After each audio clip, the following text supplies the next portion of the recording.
Hello friends, good morning. कैसे आप सभी डूइंग वेल, बहुत अच्छे होंगे और अपने प्रिपरेशन को बहुत अच्छे तरीके से कर रहे होंगे। तो मैंने जो एक बीपीएससी जर्नी को स्टार्ट किया हुआ, उसका आज ये फर्स्ट डे है और बिल्कुल एकदम ऑनेस्टली तरीके से स्टार्ट किया है। तो सबसे पहले यदि आप मेरे चैनल पर नए हैं तो आप मेरे चैनल को सब्सक्राइब कर लें और लाइक करना बिल्कुल भी ना भूलें। और देखिए, इस वीडियो को आपको लास्ट तक जाना है क्योंकि आज की जो वीडियो है बहुत ही वेरी यूज़फुल है और आपको बहुत ही ज़्यादा इसमें चीज़ें सीखने को मिलेगा। तो जैसे कि आपको पता है कि मेरा जो टाइमिंग स्टार्ट हो जाता है वो होता है 4 बजे से, यानी कि इवनिंग में हुआ था। और मैं यहाँ पर पढ़ रही थी साइंस में जो इलेक्ट्रिसिटी यानी कि विद्युत वाला चैप्टर था। वो एक वीडियो में बनाऊँ कि मेरी कौन कौन सी जो सब्जेक्ट है और कौन कौन सी जो चीज़ें हैं वो कंप्लीट हो चुकी हैं। देखिए, मेरा जो साइंस का फिजिक्स का पोर्शन है उसमें मेरी काफ़ी तक चीज़ें कंप्लीट हो चुकी हैं। मैं उसका रिवीजन कर रही हूँ और जो मैं ये भी देख रही हूँ कि किस में से क्वेश्चन ज़्यादा आते हैं, मतलब जो हॉट क्वेश्चन होते हैं या जिनका पोर्शन ज़्यादा होता है वो भी। और उनमें से ना हमें ये देखना है कि एकदम करेक्ट होना चाहिए, आंसर करेक्ट होना चाहिए। हमें ऊपर नीचे करेक्ट नहीं होना चाहिए कि नहीं ये भी हो सकता है या नहीं हो सकता है। हमें फोकस इसी में करना है कि एकदम आंसर जो होना चाहिए क्या होना चाहिए, करेक्ट होना चाहिए बिल्कुल। तो हमें प्रिपरेशन एक बार करनी है और हमारा ये टारगेट है कि बीपीएससी टीआरएफ ओपन जीरो हमें लेना है, यानी हाउ कैसे भी करके लेना है। अब बात आती किस्मत की, वो अलग बात है, बट हम पूरा 100% करेंगे। और यहाँ पर मैंने जो रिवीजन था वो एकदम स्टार्ट कर दिया मैंने। और देखिए, फिजिक्स में मेरे साउंड या फिर मैं कहूँ जो लाइट वाले जो very very very important chapter है वो एकदम मेरा खत्म हो चुका है। उसके क्वेश्चंस, प्रीवियस ईयर क्वेश्चन आपको लगाने हैं, बीपीएससी के भी जितने भी क्वेश्चन पूछे गए वहाँ से भी, और जितने 3 बार हो चुके हैं जहाँ जहाँ के यानी कि हो चुके हैं वो आपको क्वेश्चन लगाने हैं। अब यहाँ पर हो जाती थोड़ी शाम हो जाती है और फिर हमें भूख भी लगती है, तो अब जाते हैं थोड़ा कुछ बनाने के लिए।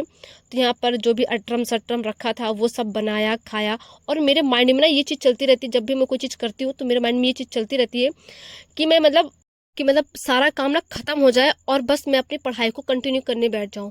कि मेरा रहता है अपने आप मन के अंदर भी रहता है कि मेरा सारा काम ख़त्म हो जाए और मैं जल्दी जल्दी अपनी पढ़ाई, जो भी मेरे टॉपिक से मेरे माइंड में चलता रहता है कि ये अभी चीज़ें रह गई, ये चीज़ कोई चीज़ रह ना जाए।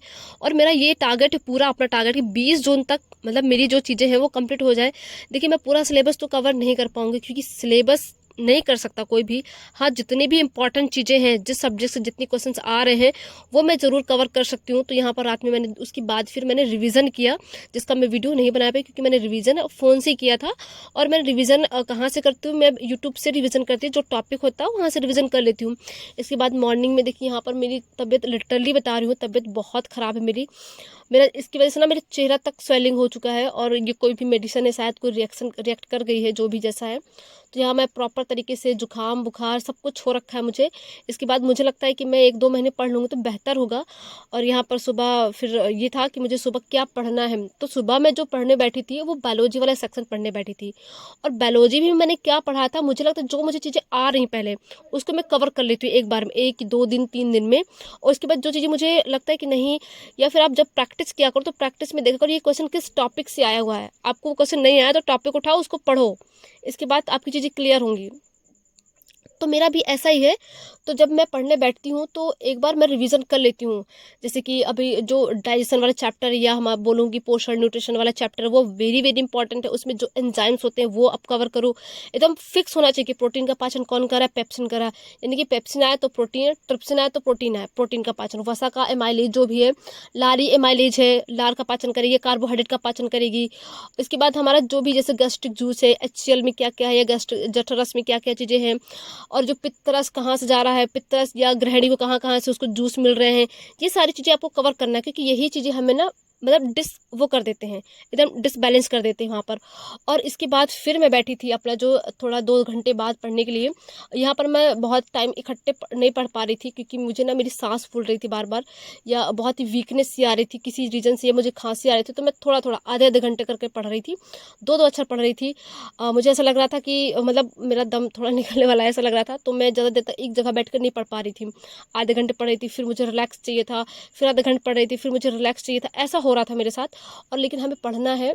और देखिए, इसके बाद फिर मैं पढ़ने बैठी थी जो हमारा मोस्ट इम्पॉर्टेंट टॉपिक है या सब्जेक्ट कह सकती हूँ, INM, यानी कि हिस्ट्री, मॉडर्न हिस्ट्री का INM में मैंने जो हमारा क्रांतिकारी वाला पीरियड है वो एकदम कंप्लीट कर लो।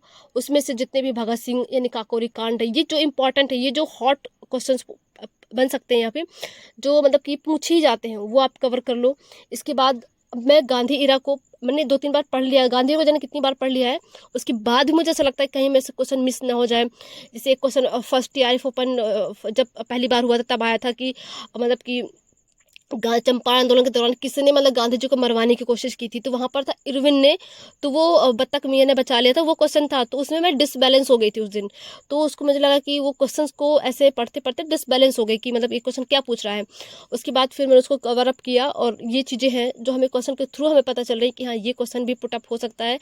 पता हमें बहुत सारी चीज़ें होती, बट हमें उस टाइम पर चीज़ें क्योंकि टाइम का मैनेजमेंट होता है, ऊपर से प्रेशर होता है कि टाइम का सबसे ज़्यादा प्रेशर होता है, तो हमें वो चीज़ भी करते रहना है। तो आपको खुद एक टारगेट बना के चलना है कि आपको कब तक पढ़ना है, उसके बाद आपको रिवीजन कब करना है, मॉक कब लगाने हैं। तो मॉक लगाना सबसे इंपॉर्टेंट है, मतलब मैं कहूँगी वेरी वेरी वेरी इंपॉर्टेंट है मॉक लगाना। तो आपको लगाना पड़ेगा मॉक, मॉक के बिना तो आप कर ही नहीं सकते हैं। तो जितने भी आप टॉपिक पढ़ा करो, तो मुझे लगता है कि जैसे कि अभी मेरा जो चल रहा है, मुझे ये है कि आज 28 मई है, तो 28 मई को 29, 30, 31, 5 जून तक मेरा ये है कि जो मेरा बायोलॉजी, फिजिक्स और जो आईएनएम वाला पोर्शन है वो कंप्लीट हो जाए। इसके बाद मुझे जो उठाना है वो ज्योग्राफी, पॉलिटी, और इसके बाद जब भी नोटिफिकेशन आ जाएगा, जब नोटिफिकेशन के बाद 1 महीने का टाइम मिलेगा मुझे, तो वहाँ पर मुझे बस करंट अफेयर पढ़नी है, करंट अफेयर।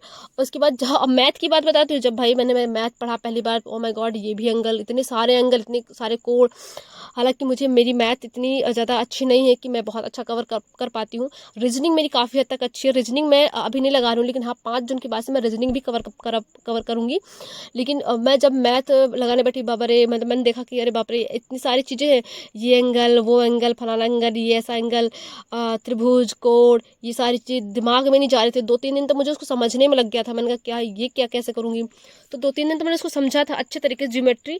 और मुझे लगता है कि टफ इतनी मैथ आती है नहीं, लेकिन फिर भी क्योंकि बीपीएससी टीआरएफ ओपन 0 में बताया गया कि पेपर टफ आएगा, लेकिन टफ मुझे लगता है कि हमें ना, देखिए पूरे क्वेश्चन कोई नहीं कर पाता, लेकिन उस क्वेश्चन के पीछे लोग अधिकतर भगते, जो अगर 10 में से एक क्वेश्चन कठिन आ गया तो उसके पीछे भगते चले जाएंगे। अरे नॉर्मल क्वेश्चन उसको भी तो करो। मैंने देखा है, इतनी 3 बार हो चुकी है, मैंने यही देखा है कि जितने भी नॉर्मल क्वेश्चन, अगर 70 किसी का मतलब मेरिट गई है, तो 70 क्वेश्चन नॉर्मल हो जा रहे हैं, अच्छे से हो जा रहे हैं।